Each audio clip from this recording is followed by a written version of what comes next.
নমস্কার দর্শক, কলকাতা আর.জি. কর হাসপাতালের ৩১ বছরের ট্রেনি ডাক্তারের হত্যার ঘটনায় গোটা দেশ জুড়ে তীব্র প্রতিক্রিয়ার ঝড় উঠেছে। সাধারণ মানুষ, ছাত্র সমাজ রাস্তায় নেমেছে এই ঘটনার প্রতিবাদ করার জন্য। ঘটনার সাথে জড়িত থাকার কারণে সঞ্জয় রায় নামে একজন সিভিক ভলেন্টিয়ারকে গ্রেপ্তার করা হয়েছে। এতদিন অতিক্রম হয়ে যাওয়ার পরেও বাংলার আন্দোলন ক্রমশই তীব্র আকার ধারণ করছে, কিন্তু কেন?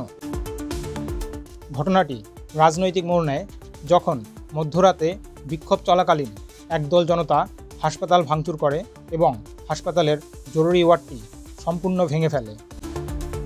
এই বিষয়ে পশ্চিমবাংলার বিরোধী দলনেতা শুভেন্দু অধিকারী মন্তব্য করেন, মমতা বন্দ্যোপাধ্যায় তার দলের লোক পাঠায় হাসপাতালের গুরুত্বপূর্ণ প্রমাণ লোপাটের জন্য, যাতে সিবিআইয়ের হাতে সেই তথ্য না যায়। ইতিমধ্যেই কলকাতা হাইকোর্ট এই ঘটনার তদন্তভার পুলিশের হাত থেকে সিবিআইকে হস্তান্তর করার আদেশ দেয়। এই ঘটনায় রাজ্য সরকার বিভিন্ন প্রশ্নের সম্মুখীন হয়েছে। রাজ্যের মানুষের তীব্র প্রতিবাদের সম্মুখীন হয়ে হসপিটাল প্রিন্সিপাল সন্দীপ ঘোষ পদত্যাগ করে, কিন্তু পশ্চিমবঙ্গ সরকার তার পদত্যাগপত্র গ্রহণ করেনি এবং পরিবর্তে তাকে কলকাতা ন্যাশনাল মেডিকেল কলেজে ট্রান্সফার করা হয়। ডক্টর ঘোষের দ্রুত পুনর্বহাল নিয়েও সরকারের বিরুদ্ধে বিভিন্ন প্রশ্ন ওঠে। দুর্নীতি ও অনিয়মের অভিযোগের কারণে তাকে দুবার বদলি করা হয়েছে, কিন্তু দ্রুত তাকে পুনর্বহাল করা হয়। সম্পূর্ণ ঘটনাকে কেন্দ্র করে মুখ্যমন্ত্রী মমতা বন্দ্যোপাধ্যায়ের পদত্যাগের দাবিতে ছাত্র সংগঠন নবান্ন অভিযানের ডাক দেয়। বিক্ষোভকারীদের ছত্রভঙ্গ করতে পুলিশ লাঠিচার্জ করে, জল কামান এবং টিয়ার গ্যাস ব্যবহার করে। ঘটনায় পুলিশ প্রায় ১২৬ জনকে অ্যারেস্ট করে।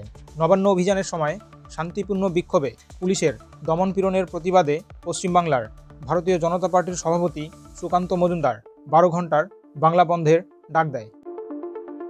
এরই মধ্যে পশ্চিমবাংলার মুখ্যমন্ত্রী মমতা বন্দ্যোপাধ্যায় কড়া হুঁশিয়ারি জারি করে এবং বলেন, যদি বাংলাকে জ্বালানো হয় তাহলে আসাম, বিহার, ঝাড়খণ্ড, ওড়িশা, দিল্লিও পুড়বে।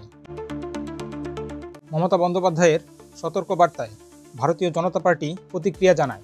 তার পদত্যাগের দাবিকে তীব্র করে বলে, এই ধরনের দেশবিরোধী মন্তব্যগুলি সাংবিধানিক পদে অধিষ্ঠিত কারোর কণ্ঠস্বর নয়।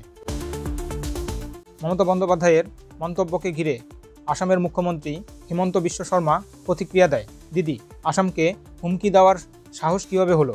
আপনার ব্যর্থতার রাজনীতি দিয়ে ভারতকে পোড়ানোর চেষ্টাও করবেন না। মণিপুরের মুখ্যমন্ত্রী এন বীরেন সিংও মমতা বন্দ্যোপাধ্যায়ের মন্তব্যে ক্ষুব্ধ হয়েছেন।